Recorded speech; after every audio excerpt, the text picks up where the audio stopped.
దేవుని పరిశుద్ధ నామంలో చేరువచ్చిన మీకు అందరికి కూడా వందనాలు తెలియజేస్తున్నాను.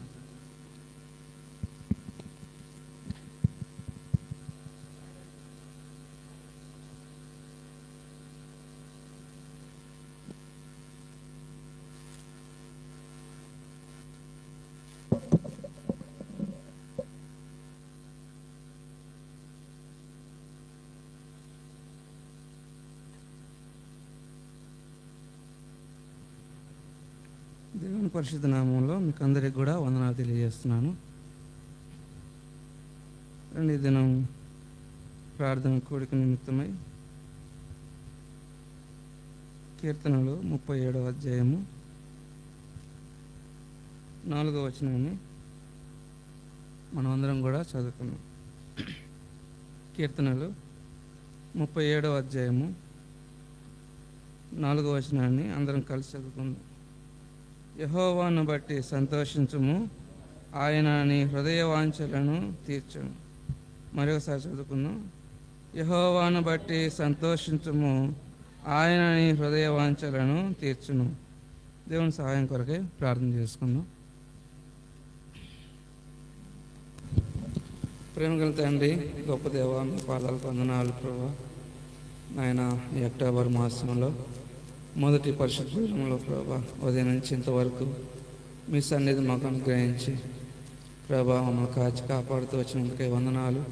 తిరిగి సాయంకాలం సమయంలో ప్రార్థన కొడుకు నిమిత్తమై మమ్మల్ని ప్రభా సిద్ధపరచండి.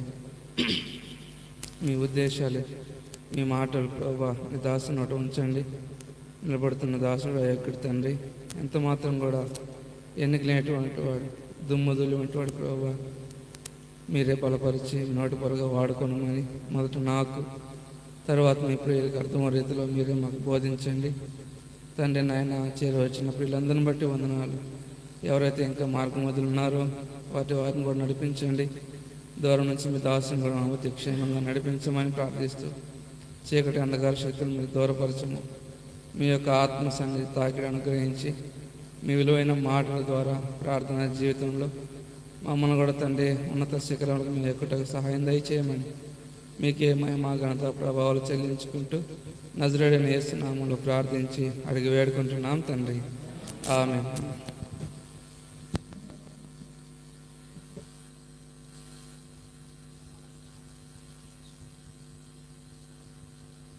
ప్రియులారా, దేవుని యొక్క వాక్యం ఇక్కడ ఏం సెలవిస్తుందంటే, యెహోవాను బట్టి సంతోషించము, ఆయన నీ హృదయ వాంఛలను తీర్చునున్నాడు. కనుక మనం సంతోషించే విషయంలో చూడండి, మనం లోక సంబంధమైన వాటిలో ఎప్పుడు కూడా మనకి ఎప్పుడు సంతోషమే. ఏదైనా ఒక మంచి సమృద్ధిగా ఆహారం దొరికిందంటే ఎక్కడ లేని సంతోషం వచ్చేసింది. ఏమన్నా మళ్ళీ అది తిని అదంతా అరిగించుకున్నదాకా కూడా మళ్ళీ ఆ సంతోషం పోదు. మళ్ళీ తర్వాత ఆకలిస్తుంది, మళ్ళీ యథావిధి మామూలే. ఎంతవరకు ఆ సంతోషం అంటే అది తిని అరిగిపోయేంతవరకే. మళ్ళీ తర్వాత మళ్ళీ ఆహారం కొరకు మరి బాధలు, తిప్పలు. కానీ నిత్యమైనటువంటి సంతోషం కావాలి ఈ లోకంలో, సంపూర్ణమైనటువంటి సంతోషం. ఎక్కడ కూడా ఇక బాధలు ఉండకూడదు, ఒక శ్రమలు ఉండకూడదు. ఇలాంటి సంతోషం ఎక్కడ దొరుకుతుందంటే చనిపోయిన తర్వాత పరలోకంలో దొరుకుతుంది. ఎలాంటి సంతోషం అంటే అది యుగయుగాల సంతోషం. ఎప్పుడు దొరుకుతుందంటే మనము దేవుని కొరకు బ్రతికి చనిపోయి పరలోక రాజ్యం వెళ్తేనే మనకు ఆ సంతోషం. వెళ్ళకపోతే యుగయుగాలు ఎడవటమే. కనుక మనం భూలోకంలో సంపాదించుకునే సంతోషం కాదు. దేవుని వాక్యం ఎప్పుడు కూడా దేనికి సాదృశ్యంగా ఉండదంటే పర సంబంధమైనటువంటి వాక్యం ఇది, భూలోక సంబంధమైనటువంటి వాక్యం కాదు. చాలామంది వీటిని ఏం చేస్తారంటే శరీర సంబంధమైనటువంటి మాటలుగా బోధిస్తారు. దేవుని దగ్గర రండి, దేవుడు మీకు దేవుళ్ళు ఇస్తాడని చెప్పని. అయితే అది వ్యర్థమైనటువంటి బోధలు. అయితే దేవుని వాక్యము పరసంబంధమైనది. అందుకనే క్రీస్తు ప్రభు వారు కూడా ఆయన యొక్క పరిచయ దినాల్లో అంతా కూడా ఎలాగున్నాయంటే దేవుని రాజ్యము సమీపంగా ఉంది, మారు మనస్సు పొందడి అని చెప్పని ప్రకటన చేశాడు. ఎక్కడ కూడా భూలోక సంబంధంగా ఆయన ప్రకటన చేయలే. దేవుని రాజ్యం కొరకే, ఆ రాజ్యం కొరకు ప్రయాసపడండి, ఆ రాజ్యం కొరకే ప్రార్థన చేయండి. కనుక మనం కూడా ప్రార్థించేటువంటి విషయంలో దేవుని రాజ్యం విషయమే మనం ప్రార్థన కలిగి ఉండాలి. ఆ ప్రార్థన ఎలా ఉండాలంటాడంటే పట్టుదల కలిగిన ప్రార్థన. పట్టుదల కలిగేటువంటి ప్రార్థనలో శక్తి ఉంటుంది. విడువక పట్టుదల కలిగి ప్రార్థన చేయమన్నాడు. అలాంటి ప్రార్థన చేసినప్పుడు దేవుడు గొప్ప గొప్ప కార్యాలు చేస్తాడు. మొన్న మధ్యకాలంలో ఆ అంకుల్ జ్యోతి వచ్చాడు. ఏమన్నాడు, ఆయన 100 గంటల ప్రార్థన చేసినప్పుడంట దేవుడు ఏం చేశాడు, వారికి ఎన్ని లక్షలు ఇచ్చాడంట. ఎవరు పెట్టారు ఆ డబ్బునంతా? ఆయన అక్మల్ రెడ్డి అంకుల్ గారు చెప్పిన తర్వాత మాకు చాలా ఆశ్చర్యం వేసింది. ఎలా జరుగుతుంది అసలు? అది ఎవరికైనా సాధ్యం అలాగా డబ్బులు తీసుకొచ్చి పెట్టడం? అది చూడండి, ఆయన ప్రార్థన ద్వారా ఎలాగా సంపాదించుకున్నాడో దేవుని యొక్క కార్యాన్ని. నిజంగా అలాంటి యొక్క అనుభవాలు చూస్తూ ఉన్నప్పుడు మనలో అటువంటి ప్రార్థన శక్తి ఎందుకు లేదా అనిపిస్తూ ఉండదు ఒక్కొక్కసారి. దేవుడు అందరిని ఒకేలా ప్రేమిస్తున్నాడు. దేవుడు అందరికీ వాగ్దానం ఇస్తాడు. ఎంతవరకు మనం స్వతంత్రం చేసుకుంటున్నాము అంటే, ప్రార్థన సరిగ్గా లేకపోతే దేవుని యొక్క వాగ్దానం కూడా మనం స్వతంత్రించుకోలేము. కనుక ప్రార్థన మనకు ఎంతో ప్రాముఖ్యమైనది. అయితే ఒక వ్యక్తి దేవుని యొద్దకు వచ్చి ఎలా మొరబెట్టుకుంటున్నాడంటే, మార్కు సువార్త 5వ అధ్యాయము చూడండి. మార్కు సువార్త 5వ అధ్యాయము 21వ వచనం కానీ చదవండి. యేసు మరలా ధోని ఎక్కి అద్దరికి వెళ్ళినప్పుడు బహుజన సమూహము ఆయన యొద్దకు కూడి వచ్చెను. ఆయన సముద్ర తీరమున ఉండగా సమాజ మందిరపు అధికారులలో యాయీరను ఒకడు వచ్చి ఆయనను చూచి ఆయన పాదముల మీద పడి, నా చిన్న కుమార్తె చావునై ఉన్నది, అది బాగుపడి బ్రతికినట్లు నీవు వచ్చి దాని మీద నీ చేతులు ఉంచవలనని ఆయన మిగులు బతిమాలకొనగా ఆయన అతనితో కూడా వెళ్ళెను. బహుజన సమూహమును ఆయనను వెంబడించి ఆయన మీద పడుచుండి చాలక. ఇక్కడ యేసుప్రభు వారు అప్పటికే దెకపోలి ప్రాంతం అంతా కూడా సంచరించి అక్కడ అనేకమైనటువంటి గొప్ప కార్యాలు చేస్తూ వచ్చాడు. దెకపోలిలో యేసుప్రభు వారు చేసిన గొప్ప కార్యం ఏంటండి? ఏం చేశాడు ఆయన దెకపోలిలో? ఆ పైనే ఉంటుంది, సేనాదయాలను పెట్టిన వ్యక్తిని దేవుడు స్వస్థపరిచాడు. స్వస్థపరిచిన తర్వాత అతను ఏం చేశాడంటే దెకపోలి ప్రాంతం అంతా అతను ప్రకటన చేస్తా ఉన్నాడు. అయితే ఆ ప్రాంతం విడిచిపెట్టిన తర్వాత తిరిగి మళ్ళా యేసుప్రభు వారు యెరూషలేము ప్రాంతానికి, గలిలయ ప్రాంతానికి ఆయన తిరిగి మరలా వచ్చినప్పుడు, ఎప్పుడైతే ఆయన అద్దరికి వచ్చాడన్న సంగతి తెలియగానే బహుజన సమూహములంట యేసుప్రభు దగ్గరికి పరిగెత్తుకుంటూ వెళ్ళారు. అయితే వెళ్ళినప్పుడు ఇంతలోనే ఒక వ్యక్తి, ఎవరైనా సమాజ మందిరపు అధికారి. చూడండి, సమాజ మందిరపు అధికారి అంటే ఎవరు అసలు వాళ్ళు అంటే, పాత నిబంధన గ్రంథంలో ఇశ్రాయేల్ ప్రజలందరూ కూడా బబులోని చెరలోనికి వెళ్ళిపోయిన తర్వాత వారికి దేవుని యొక్క మందిరం లేదు. వాళ్ళకి దేవుని సన్నిధిలో వారికి కూడుకోవడానికి అవకాశం లేదు. మరి ఎలాగ వారు దేవునిలో ఉన్నారు? చూడండి, వీళ్ళు ఏం చేశారంటే ఇశ్రాయేల్ అందరూ కూడా ఒక 10 కుటుంబాలుగాను, ఒక 20 కుటుంబాలుగా, అలాగ కొంతమంది కుటుంబాలుగా ఏర్పరచుకొని ఒక చిన్న గది లాంటిదంట సమకూర్చుకొని అందులో వీళ్ళు ఏం చేసేవారంటే నీతి కలిగిన వాడు, యథార్థత కలిగిన వాడు, ఎక్కడ కూడా ఎటువంటి అన్యాయం చేయనటువంటి ఒక వ్యక్తిని ఏర్పాటు చేసుకుంటారు. ఆ వ్యక్తిని వారి మీద ఒక అధికారిగా నియమించుకుంటాడు. ఈ అధికారి ఏం చేస్తాడంటే ఈ 10 కుటుంబాలను లేక 20 కుటుంబాలను దేవుని యొక్క కుడికిలో నడిపిస్తూ ఉంటాడు.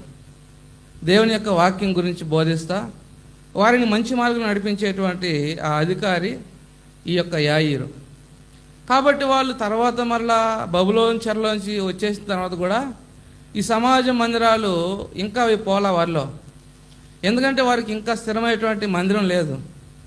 ఎందుకంటే మందిరం అంతకుముందే కాల్చబడిపోయింది. వారికి దేవుని యొక్క సన్నిధి కొరకు లేదు. కనుక ఏదైతే వారు ఆ బబులోనులో ఆచరిస్తూ వచ్చారో అదే పద్ధతిని మరలా వారు యెరూషలేములోకి వచ్చిన తర్వాత కూడా ఈ సమాజ మందిరాలను ఏర్పాటు చేసుకొని వారందరూ కూడా ఏం చేస్తూ ఉన్నారంటే దేవుని యొక్క వాక్యాన్ని ధ్యానిస్తూ ఉండేవారు.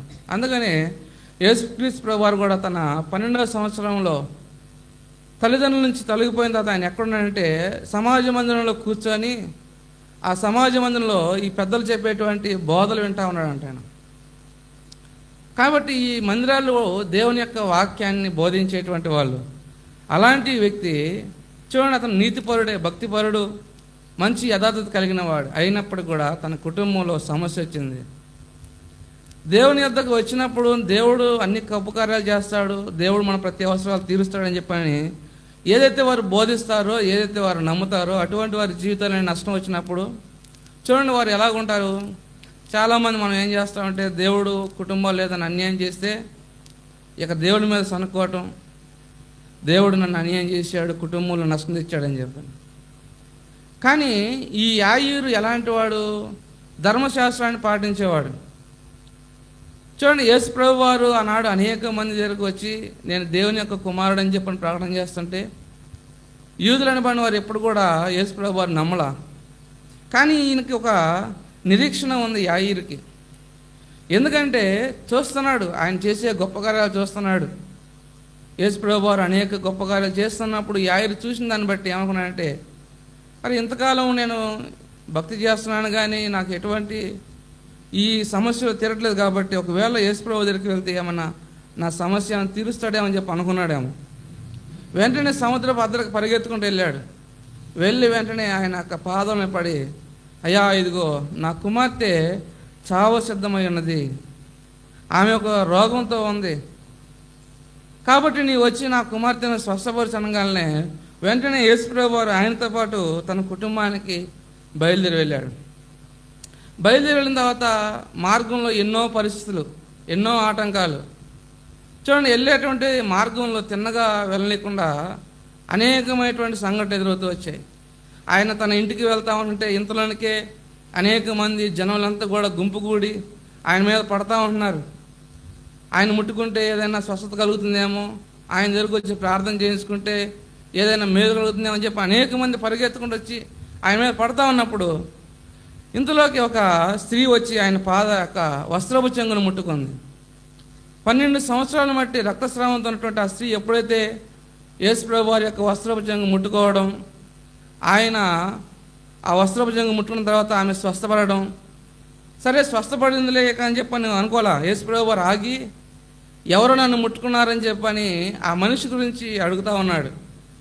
అప్పుడు ఇతనికి ఏం ఆలోచన ఉండొచ్చు యాయీరుకి, అరే అసలుకే నా కూతురు చనిపోవడానికి సిద్ధంగా ఉంది, మళ్ళీ ఈయనేంది మధ్యలో ఇవన్నీ కార్యాలు పెట్టుకుంటున్నాడు, అయ్యా నువ్వు వాటిని విడిచిపెట్టి వచ్చేసే నా కుటుంబాన్ని తొందరరా అని చెప్పని ఈయన ఒకవేళ మనసులో ఆలోచన కలిగి ఉండవచ్చు. ఎందుకంటే తన కూతురు ఇక కొద్ది క్షణాలు చనిపోబోతుంది, చావ సిద్ధమై ఉందంటే ఇక చనిపోవడానికి ఎక్కువ సమయం లేదు ఆమె. అందుకని మనం ఒక వ్యక్తిని చూస్తాం, ఎవరంటే యెరూషలేము నుండి యెరికో పట్టణానికి ఒక వ్యక్తి దిగి వెళ్తా ఉంటుంటే మధ్యలో దొంగలు ఏం చేశారంటే అతన్ని కొట్టి తన యొక్క వస్త్రాలు లాక్కొని కొర ప్రాణంతో అతను విడిచిపెట్టిపోయారంట. అంటే ఏంది కొర ప్రాణత అంటే? ఇక అతడు బతకడానికి అవకాశం లేదు, ఇంకా ఇక చనిపోవచ్చు ఎట్టి పరిస్థితి అయినా సరే. అలాంటి పరిస్థితి కుమార్తెది. కాబట్టి ఆయనకు ఒక ఆలోచన వచ్చినది, అరే నా కుమార్తె ఇక చనిపోయేది కదా, తొందరగా ఈయన ఇంకా ఆలస్యం చేస్తున్నాడే, అసలుకే ఇప్పటికే లేట్ అయిపోయింది, మళ్ళీ ఈయన ఇంకా ఆలస్యం చేస్తే ఎలాగా అని చెప్పని ఆయనలో ఒకవేళ ఆలోచన రావచ్చుండేమో. కానీ దేవుని యొక్క కార్యం కొరకు ఎదురు చూస్తున్నాడు ఆయన యాయీరు. దేవుడు ఏదో చేస్తాడు, నా కుటుంబానికి ఏదో మేలు చేస్తాడు, ఎందుకంటే ఆయన నమ్ముకున్న వారిని ఆయన ఎంత మాత్రం కూడా విడిచిపెట్టే దేవుడు కాదు కదా అనేటువంటి ఒక నమ్మకం. అయితే ఎప్పుడైతే యేసు ప్రభువు వారు ఎవరు నా చెంగు ముట్టారు, ఎవరు అని చెప్పి అన్నప్పుడు వెంటనే ఆ యొక్క స్త్రీ రావడం, అయ్యా ఇదిగో నేనే ముట్టుకున్నానని చెప్పి అనటం, ఇవన్నీ కూడా చేయగల కారణం ఏంటంటే యాయీరులో అపనమ్మకాన్ని తీసుకురాకుండా ఉండడానికి, యాయీరులో అవిశ్వాసాన్ని రాకుండా ఉండడానికి. ఎందుకంటే ఆమె వచ్చి ఎప్పుడైతే తాను ఒప్పుకుంటూ వచ్చింది, అయ్యా ఇదిగో 12 సంవత్సరాల మట్టి నేను రక్తస్రావంతో బాధపడుతున్నాను, అనేక చోట్లకి వెళ్ళాను, ఎంతోమంది వైద్యులకు ఖర్చు పెట్టాను, కానీ నాకున్నటువంటి ఆ రోగం ఎక్కడ కూడా నయం కాలేదయ్యా, ఇదిగో నీ వస్త్రాన్ని ముట్టుకున్నాను లేదో వెంటనే నా రక్తస్రావం ఆగిపోయింది, నాకున్నటువంటి ప్రతి ఒక్క బాధ కూడా తొలగిపోయింది. ఆమె సాక్ష్యం చెప్పింది. ఈ సాక్ష్యం చెప్పడానికి గల కారణం ఏంటంటే యాయిరు యొక్క హృదయాన్ని ధైర్యపరచడానికి. ఇప్పుడు యాయిరుకి ఏమనిపించి ఉండొచ్చు, 12 సంవత్సరాలు ఉన్నటువంటి ఆ రోగమే యేసు ప్రభువుని ముట్టుకోగానే ఆగిపోయింది. 12 సంవత్సరాల నా కుమార్తెను స్వస్థపరచడం ఈయనకేమి అంత అసాధ్యమైనది కాదు కదా. ఒక నమ్మకం వచ్చింది యాయిరులో, ఖచ్చితంగా నా కూతురిని స్వస్థపరుస్తాడు ఈయన. ఎందుకంటే ఎన్నో సంవత్సరాలు బట్టి బాధపడుతున్నటువంటి ఆమె జీవితంలో చేసిన గొప్ప కార్యము నా జీవితంలో ఖచ్చితంగా చేస్తాడు. అయితే వెళ్తున్నటువంటి మార్గంలో ఇంతలోనే ఇంటి దగ్గర నుంచి ఒక కబురు వచ్చింది. ఏమని? అయ్యా, నీ కుమార్తె చనిపోయింది, ఇక ఆ బోధకులు నువ్వు శ్రమ పట్టవద్దు, ఆయన పంపించేయి, ఇక రా, నువ్వు వచ్చేసేయి, మన ఇంటికి వచ్చేయి, తీసుకెళ్ళిపోదాం, నీ కుమార్తెని తీసుకెళ్దాం, మనం వెళ్ళాక అంతేగా, ఇక అంత్యక్రియలు మనం జరిగిద్దాం, వెళ్ళి మనం పూర్తి చేద్దాం రా అని చెప్పి అంటున్నారు. అందరూ కూడా ఆయన దగ్గరికి వచ్చి, ఇక వద్దు, ఇక ఆయన చనిపోయింది, నీ కూతురు, ఇక నువ్వు బ్రతిమాలుకుని అనవసరం, ఇంకా సమయం దాటిపోయిందిగా, ఒకవేళ సమయానికి వచ్చింటే నీ కూతురు బతికుండేదేమో, సమయం దాటిపోయింది. చూడండి, దేవుడు కొన్నిసార్లు ఏం చేస్తాడంటే ఆలస్యం చేసినప్పుడు కూడా దేవుడు అలక్ష్యం చేయడు దేవుడు మన జీవితాల్లో. కనుక చాలాసార్లు మనం దేవుని యొక్క కార్యాలు చేసేటప్పుడు చూడండి, లాజరు కూడా చనిపోవడానికి సిద్ధంగా ఉన్నప్పుడు మార్తా మరి ఇద్దరు కూడా కౌరు పంపితే యేసుప్రభు వారు ఒక్క మాట కూడా సమాధానం చెప్పలా.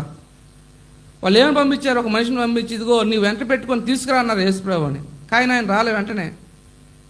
చూడండి, 3-4 రోజుల తర్వాత వస్తే అప్పటికే లాజరును సమాధి చేశారు. కానీ విశ్వాసం మాత్రమే వారి జీవితాల్లో కార్యం చేసింది. అయితే ఇక్కడ కూడా యాయిరు యొక్క విశ్వాసాన్ని బలపరచాలి.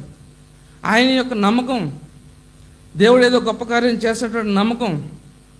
అయితే ఎప్పుడైతే ఈ సంఘటనలు చెప్పారో, నీ కుమార్తె చనిపోయింది, ఇంక రా అని అన్నప్పుడు యేసుప్రభు వారు 3 మాటలు చెప్పాడు యాయిరుకి. ఏమని చెప్పాడు అక్కడ? 35వ వచనం కానీ చదవండి. ఆయన ఇంకనూ మాట్లాడుచుండగా సమాజ మందిరపు అధికారి ఇంట నుండి కొందరు వచ్చి, నీ కుమార్తె చనిపోయినది, నీవు ఇక బోధకుని ఎందుకు శ్రమ పెట్టుతున్నది? యేసు వారు చెప్పిన మాట లక్ష్య పెట్టగా భయపడకము, నమ్మిక మాత్రం ఉంచమని సమాజ మందిరపు అధికారితో చెప్పి. చూడండి, ఇక్కడ 3 మాటలు చెప్పాడు దేవుడు. యాయిరుతో వచ్చి అంటున్నారు, అయ్యా ఇక నువ్వు వచ్చేయి, ఆ బోధకు నువ్వు శ్రమ పెట్టవద్దే అన్నప్పుడు, అయితే యేసు ప్రభు అనేక మంది వచ్చి ఆయనకి అనేక విధాలుగా మాట్లాడుతున్నారు, అపనమ్మకాన్ని తీసుకొస్తున్నారు, అతనున్నటువంటి విశ్వాసాన్ని చెడగొడుతున్నారు. వెంటనే యేసు ప్రభు అన్నాడు, ఇదిగో నీవు మనుషుల మాటలను లక్ష్య పెట్టవద్దు. మొట్టమొదటిగా ఏం చేయకూడదు అన్నాడు మనల్ని దేవుడు? మనుషుల మాటను మనం లెక్క పెట్టకూడదు. రెండవదిగా భయపడవద్దు. మూడవది ఏంటంటే నమ్మిక మాత్రం ఉంచాలి దేవుని పని ఎప్పుడు కూడా. ఖచ్చితమైనటువంటి నమ్మకం, అది కూడా అపనమ్మకం కాదు. చేస్తాడో చేయడో, దేవుని దగ్గరికి వెళ్దాం, అది కాదు. నేను దేవుని దగ్గరికి వెళ్తే నాకు ఖచ్చితంగా సహాయం చేస్తాడు దేవుడు. ఎప్పుడైతే ఇటువంటి దృఢ విశ్వాసంతో దేవుని ఎంతకు వస్తామో దేవుడు ఎటువంటి కార్యం చేయగలుగుతాడు. కాబట్టి ప్రభు అన్న మాట ఏంటంటే, నీవు మనుషుల మాట లెక్క చేయొద్దు. ఎందుకంటే మనుషులు నమ్మదగిన వాళ్ళు కాదు లోకంలో. ఏదో ఒక రోజు మనం విడిచిపెట్టేస్తారు. బంధువులు కానీ, రక్త సంబంధికులు కానీ, భార్య కానీ, భర్త కానీ, ఎవరైనా సరే జీవితం అంత మట్టుకు ఎవరు కూడా మనతో కలిసి జీవించరు. ఏదో ఒక పరిస్థితులు వచ్చినప్పుడు మన నుంచి విడిపోతారు వాళ్ళందరూ కూడా. కానీ ఎప్పుడు కూడా మనం విడిచిపెట్టకుండా మనతో ఉండేటువంటి ఎవరైనా అంటే దేవుడు ఒక్కడే. ఆయన మాత్రమే మనతో ప్రతి విషయంలో, ప్రతి ఒక్క పరిస్థితుల్లో మన తోడుగా ఉంటాడు. చూడండి, కుటుంబంలో ఏదైనా పరిస్థితులు సమస్యలు వచ్చినప్పుడు ఒకరికొకరు ఎవరు కూడా ఆదరించుకోరు, ఎవరు కూడా సహాయం చేసుకోరు. అదే సంతోషంగా ఉన్నప్పుడు చూడండి అందరూ వస్తారు, పిల్లలు కూడా వస్తారు ఒక్కోసారి. ఎందుకంటే మనిషి దగ్గర సమృద్ధిగా ఉంటుంది. అందుకని యోబు యొక్క భార్య కూడా ఏమందంటే, ఆమె సుఖంలో ఉన్నప్పుడేమో భర్తను పొగుడుతూ వచ్చింది. ఆహా, నా భర్తకి ఇంకేముందిలే, ఈ ఊజు బట్టలోనే నా భర్త గొప్ప ధనవంతుడు అని చెప్పని ఆమె ఎంతగానో సంతోషించుండేదేమో. నష్టపోయాడు, మొత్తం కూడా దరిద్రుడైపోయాడు. అప్పుడు వచ్చి అంటుంది భార్యక, ఏమని, ఎంత మటుకు నువ్వు భక్తి చేస్తావు, దేవుడు దేవుడు అని చెప్పని, ఆ దేవుడిని దూషించి నువ్వు చచ్చిపోవచ్చు అని చెప్పండి. అంటే ఆమెకి నష్టం వచ్చినప్పుడు ఆమె తట్టుకోలేకపోయింది, సుఖానికి అలవాటైపోయింది ఆమె. కానీ సుఖంలో కానీ దుఃఖంలో కానీ తోడింది ఎవరంటే దేవుడు మాత్రమే మనకు తోడుంటాడు. అంటున్నాడు, ఇదిగో నీ మనుషుల మాటను లక్ష్య పెట్టవద్దు. మనం కూడా పాట పాడుకుంటూ ఉంటాం, మాయా లోకమును నీవు నమ్మకము, మనుషుల మాట నీవు లక్ష్య పెట్టవద్దు అని చెప్పిన పాట పాడతాం మనం. కనుక దేవుని చెప్పేటువంటి సంగతులు ఏంటంటే మనుషుల మాట మనం లెక్క పెట్టవద్దు. రెండవదిగా భయపడకూడదు. ఎప్పుడు కూడా మనలో భయం, బెదురు ఎప్పుడు కూడా మనలో ఉండకూడదండి. అయితే నమ్మకం మాత్రం ఉంచాలి. దేవుడు మనకు సహాయం చేస్తాడు. నమ్మకం, ఆ నమ్మకం మాత్రమే మనకు జీవితంలో కార్యాలు చేస్తుంది. నమ్ముడు నీ వలనైతే నమ్మువానికి సమస్తము సాధ్యమైనటువంటి ఆ దేవుడు మరి రక్షణ పొందిన తర్వాత నిజ దేవుని యొద్దకు వచ్చిన తర్వాత అనేక సార్లు మనలో ఎందుకనో తెలియదు అపనమ్మకాలు వచ్చేస్తాయి. భయంకరమైనటువంటి శోధన తీసుకొస్తాడు దేవుడు. శోధనలో మనం ఎంతవరకు నిలబడగలుగుతాము? ఒక్కొక్కసారి దేవుని యొక్క పరీక్షలు మనం వచ్చినప్పుడు దాంట్లో నిలబడలేకపోతే కనుక మనం ఎంత మాత్రం కూడా దేవుని కొరకు మనం సాక్షిగా జీవించలేమండి. దేవుని యొక్క శోధనలు మనం ఏం చేస్తాయంటే పరీక్షకు గురి చేస్తాయి. పరీక్షలు ఎంతవరకు మనం నెగ్గగలుగుతామో. అందుకనే రోమా పత్రికలో 12వ అధ్యాయం 11వ వచనం ఉన్నది. ఏం రాయబడింది అక్కడ చదవండి. రోమీయులకు రాసిన పత్రిక 12వ అధ్యాయము 11వ వచనం చదవండి. మాంద్యులు కాక ఆత్మయందు తీవ్రత గలవారై ప్రభువును సేవించుడి, నిరీక్షణ గలవారై సంతోషించుచు, శ్రమయందు ఓర్పు గలవారై ప్రార్థన యందు పట్టుదల కలిగి ఉన్నది. ఆసక్తి విషయంలో మాంద్యులు కావద్దు అంటాడు. ఆసక్తి విషయంలో మనకి మందబుద్ధి ఉండకూడదు. ఎందుకంటే ఆయన యొక్క మన ఆసక్తిని ఆయన పెంపొందించేవాడు. ఎప్పుడైతే దేవుడు నా కొరకై ఆయన ఎలాగైతే శిలువలో మరణించి తిరిగి లేచాడు, నా కొరకు నా జీవితాన్ని వెలిగించినటువంటి నా దేవుడు నన్ను ఎక్కడ కూడా విడిచిపెట్టేవాడు కాదు అనేటువంటి ఒక ఆసక్తి, నమ్మకం, నిరీక్షణ గలవారే సంతోషించి, శ్రమయందు ఓర్పు గలవారే. శ్రమలు వచ్చినాయా, ఓర్పుచుకోవాలి, మనం సహించుకోవాలి. అందుకని వాక్యం ఉంది, ఓర్పు గొప్ప ద్రోహ కార్యాలు జరగకుండా చూస్తుందని చెప్పంటాడు. ఓర్పు ఎప్పుడైతే మనలో కలిగి ఉంటామో, ఇక ఓర్పు మనలో లేదు, ఇక సహించలేటువంటి సమస్యలు చేసినాయి అయినప్పటికీ కూడా కనిపెట్టుకోవాలి. కొరింథీ పత్రికలో ఏం రాయబడింది? మొదటి కొరింథీ పత్రిక సహిస్తామో ఎంతవరకు మనకు ఓర్పు ఉంటుందో అంత మట్టుగా దేవుడు మనకు శ్రమనిస్తాడు తప్ప అంతకు మించినటువంటి సమస్యను మన దేవుడు ఎప్పుడు కూడా మనకు అనుగ్రహించాడు. అయితే వాటిని మనం భరించలేము ఒక్కోసారి. కానీ దేవుడు అంటాడు భయపడవద్దు, నమ్మకం మాత్రం ఉంచమంటాడు దేవుని మీద. నమ్ముకున్నాం దేవుని మంచిది. అయితే ఆ నమ్ముకున్నటువంటి జీవితము అంత మట్టుకు ఎప్పుడైతే నమ్మకంతో మనం జీవిస్తామో, చూడండి, వెంటనే ఇంటికి వెళ్ళారు అందరూ కూడా. ఇంటికి వచ్చేసరికి అందరూ గొళ్ళుమని ఏడుస్తున్నారు. ఆడవాళ్ళందరూ కూడా భయంకరంగా రోదన పెడుతున్నారు, అయ్యో కుమార్ చనిపోయిందని చెప్పని. అయితే యేసు ప్రభు వచ్చి పేతురు, యాకోబు, యోహాను మాత్రమే లోపల తీసుకెళ్ళి ఇదిగో ఈ చిన్నది నిద్రించినది కానీ చనిపోలేదని చెప్పని. వెంటనే తలీతాకుమి అని చెప్పన్నాడు. తలీతాకుమి అంటే చిన్నదానా లెమ్ము అనగానే వెంటనే ఎప్పుడైతే దేవుని స్వరంలోటువంటి ఆ శక్తి ఆ బిడ్డలోకి వెళ్ళినప్పుడు వెంటనే దిగ్గున లేచి ఆమె నడవసాగినప్పుడు చూడండి కుటుంబంలో ఎంత సంతోషము. అప్పటి వరకు దుఃఖంలో ఉన్నవారు అందరూ కూడా ఎలుగెత్తి ఆడుస్తున్నారంట. ఎప్పుడైతే తన కుమార్తె బతికిందో వెంటనే ఆ దుఃఖపు ముఖంలో సంతోషం వెలుగు. చూడండి, దేవుని కార్యాలు చేసినప్పుడు మానవుని యొక్క హృదయానికి అది అర్థం కాదు. అది మనలో కనీసము దేవుని యొక్క వాక్యం పైన శ్రద్ధ ఉండదు, ప్రార్థన ఎందు మన పట్టుదల ఉండదు. కానీ దేవుడు ఎలాంటి వాడంటే ఆయన చేసేటువంటి కార్యాలంట మనుషుల యొక్క చెవులకు వినబడవు, కంటికి కనబడవు, హృదయానికి గోచరం కావంటాడు. నిజంగా మన జీవితంలో చేసేటువంటి కార్యం మనం చూసినట్లయితే ఇది నిజంగా దేవుడు మనం చేశాడని చెప్పి అనిపిస్తూ ఉంటుంది. లోకంలో ఎంతోమందికి అది అనిపించింది. నిజంగా మీ దేవుడు ఇటువంటి కార్యాలు చేస్తారని చెప్పండి ఎంతోమంది సాక్ష్యం చెబుతూ ఉంటున్నారు. చాలామంది వాటిని బట్టే దేవుని ఎదుగుకి నాడు ఎంతోమంది నడిపించబడుతున్నారండి. అయితే నమ్మినటువంటి మనం ఎలా ఉండాలంటే దేవుని ఎద్దకు వచ్చి నాకు గొప్ప కార్యాలు చేయి, నాకు సూచక్రియలు చేయని చెప్పని మనం దేవుని మనం శోధించకూడదు. అందుకని యూదులంతా వచ్చి దేవుని ఏం చేశారంటే, అయ్యా ఇదిగో నీవేదైనా మాకు ఒక సూచకార్యం చేయి, నీవు నిజంగా దేవుని కుమారుడు కదా, ఏదైనా గొప్పగా అద్భుతాలు చేయని చెప్పన్నప్పుడు యేసు ప్రభు అన్నమాట ఏంటంటే, ఇదిగో ఈ మూర్ఖపు తరం వారు ఏమడుతున్నారంటే సూచక్రియలు అడుగుతున్నారు వీళ్ళు. అయితే యోనా కూర్చున్నటువంటి సూచక్రియ తప్ప మరి ఏ సూచక్రియ కూడా మీకు అనుగ్రహించబడలేని చెప్పని యేసు ప్రభు బోధించాడు. అయితే మనకు కావాల్సినటువంటిది సూచక కార్యాలు కాదు, అద్భుతాలు కాదు, దేవుని యొక్క వాక్యం అందు మనకి ఉన్నటువంటి నమ్మకం ఉండాలి. ఎందుకంటే ఆయన వాక్యం ఎటువంటి దేవుడు. ఆయన ఆ వాక్యం ఎప్పుడైతే మన హృదయంలో మన జీవితంలో ఉంచుతామో ఆయన యొక్క సన్నిధి, ఆయన యొక్క కాంతి మన జీవితంలో వెలిగించబడుతుంది. కనుక మనం ఎప్పుడు కూడా చీకటి వారంగా మనం జీవించలేము. అందుకని పౌలు భక్తుడు అంటాడు, మీరు చీకటి వారు కాదు, మీరు పగటి సంబంధులు, వెలుగు సంబంధులు ఉన్నారు మీరు అంటున్నాడు పౌలు. కనుక వెలుగు సంబంధం మన జీవితాన్ని దేవుడు వెలిగిస్తున్నప్పుడు మనం ఇంకా ఏం చేస్తామంటే ఆ వెలుగును గ్రహించుకోలేక చీకటి స్థితిలో ఉండిపోయి దేవుడు నాకు సహాయం చేయట్లేదు అనేటువంటి అనేక మార్లు దేవుడు మనం శోధిస్తాం. కానీ యాయీరు యొక్క నమ్మకం చూడండి. అంతమంది వచ్చి అంటున్నారు, అయ్యా నీ కుమార్తె చనిపోయింది ఇంకా వచ్చి అంటే ఎక్కడ కూడా వెనకాడలా. యేసు ప్రభువుని అంపటే పెట్టుకున్నాడు. కుటుంబాన్ని తీసుకెళ్ళిన తర్వాత వెంటనే ఆ చిన్న పాప దగ్గరికి వెళ్ళినప్పుడు ఎప్పుడైతే యేసు ప్రభు వారు తలితాకుమి చిన్నదానాలు ఇమ్మని చెప్తున్నానుగా వెంటనే ఆ చిన్నది లేచి నడసాగను. ఆమె 12 సంవత్సరాల ప్రాయం కలది. వెంటనే వారు బహుగా విస్మయం ఉందిరి. చూడండి, దేవుని కార్యాలు చూసినప్పుడు వారిలో హృదయాలు జరిగేటువంటి గొప్ప అద్భుతాలు వారికి ఆశ్చర్యం అయిపోయింది. అరే ఎలా జరిగింది ఇది? ఆ పాప చనిపోయింది కదా. ఒకవేళ చాలామంది ఇంటి బయట ఉంటారేమో, అప్పటికే టెంట్లు వేసి మన యొక్క ఉన్నటువంటి పరిస్థితిని బట్టి చూస్తే ఏం చేస్తారు? చనిపోయారు అనగానే టెంట్లు వేసి అందరినీ బంధువులందరూ కబురు పెట్టేస్తారు. ఇక అయ్యా ఇదిగో మా ఇంట్లో పలానా వ్యక్తి చనిపోయాడు, అందరూ అని చెప్పి అంటారు. ఒకవేళ అప్పటికి అందరూ వచ్చి ఉంటారేమో. ఎప్పుడైతే ఈయన కార్యం చేశాడో చూడండి, లోపల ఉన్నటువంటి ఆ పాప బ్రతికిందని చెప్పగల వెంటనే అందరూ కూడా ఆశ్చర్యం అయిపోయింది. ఎలా బ్రతికింది ఆ పాప? చనిపోయింది అన్నారు కదా.